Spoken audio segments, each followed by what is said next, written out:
Richard Ellis here with Jen Fifield, and the report on the audit ordered by the Arizona State Senate has been released.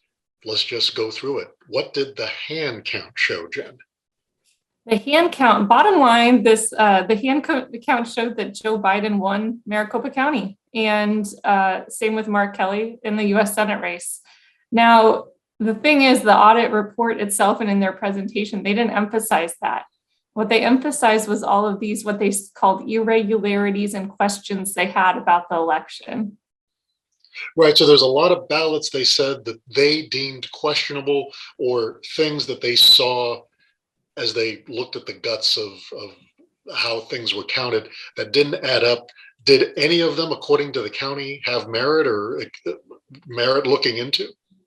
You know, I think that the county's still looking into some of these claims. Obviously, they got slammed with, 110 pages of report. But what they've said so far is those that they've looked into, they have simple explanations for it. So a lot of these were about the voter rolls and how the county matches its voter roll file with its people who voted file with its ballots counted file. And a lot of the assumptions made were that those numbers should all match up. And, if it doesn't, it's suspicious. Also, they use this commercial database to find out information about voters. In some cases, though, they only use the voters' last names. They use the full names, but they only use their year of their birthday, not the full birthday. So if there's two Joe Smiths in Arizona, they mark that as suspicious because both of them voted.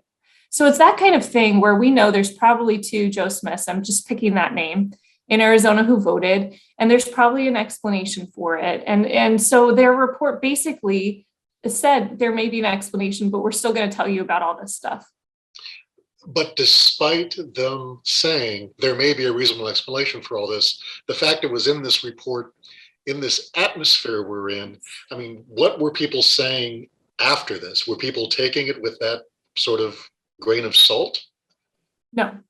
No, that's the simple answer. I mean, Trump is saying that he won Arizona. That's what he's claiming in his rally this weekend. And, politicians who really supported this audit are focusing on the fact that there were some lines in there that said this could potentially be fraud. It could potentially be explained. And so they've taken that as, for example, they saw some duplicate ballot images of ballot envelopes that had been taken twice. And so they're saying all of those are fraudulent. They're jumping to those conclusions, and that's what they're posting online this week.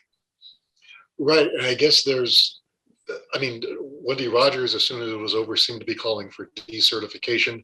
And even it almost seems as if, even though the report itself suggested that not all of these questionable ballots might have broke for one candidate or the other, that Trump, at least in his speech, sort of tallied them all up. 20,000 votes, 40,000 votes would all have gone his way. What happens next? Karen Fann, the Senate president, has referred this report to the Attorney General. Specifically, she did not say there's fraudulent activity that needs to be investigated. There's criminal activity that we're pointing out. She said, these are some issues that we see with the county's elections. Could you just look at this report? We're going to give you the whole thing. So that is an action item for someone who's running for further office in Arizona for sure. Mark Brnovich has definitely wanted to talk about this audit for the last month at least. So we'll see where he takes it, if he opens an investigation to look into some of these issues. There's also the U.S. congressional inquiry into the audit, which they've now summoned Cyber Ninja CEO Doug Logan to appear at a hearing on October 7th about this. So there's all of the state laws that may come from it. There's the lawmakers who are going to try to use what's in the audit to suggest new laws and new ways that we vote. And so this isn't over, even though this final report is over. And just one more comparison, I've always wanted to make this, and I have not got to do it. So this is my chance. This audit summarized is as if you were to walk into a grocery store and you had never worked in a grocery store before, and you were taking account of everything in the grocery store. This is an analogy that someone told me one. So you're taking account and you find two missing tomatoes. You didn't even know how all the places the tomatoes could be, or how they count the tomatoes, or all of the different ways that they could count it and how they match it up to their inventory. And then you mark that as suspicious that there's 2 missing tomatoes. Meanwhile, a lady came in and bought 2 tomatoes that morning. It's just not counted in the final report yet. So overall, what we're seeing the cyber ninjas did was raise a lot of questions without knowing elections, without consulting with experts about the grocery store and how it works, and then just putting it all out there so people can claim that the missing tomatoes are fraud. Right. And did you bring your club card with you to the grocery store? This gets very complicated. That is, yes. We don't want to mix the metaphors. Right. And I guess that's what the legislative process might uncover or muck up, is whether there were true elements of the voting process that needed to be addressed and cleaned up. I mean, I guess the county itself will say they never run a perfect election. There's always things that need improvement and tightening.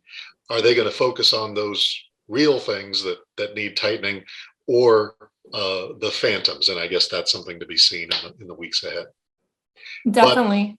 But definitely, you might not be saying the name cyber ninjas for the next few weeks, at least. I'll probably be saying it for the next few weeks, but maybe not after that. So we'll see. And I did note that something in the report suggested an audit, standing audit department or something that would have these every year. So maybe we're not done with election audits. They definitely advertise this as a business model moving forward. Well, if so, we already have the video part down. So you and I can keep talking if there's audits in the future. Definitely. Jen, you've soldiered on this beat, and our colleagues at the Republic have been covering all of the machinations of this election and its aftermath since November. Thank you for doing so. Good to see you again. Thank you.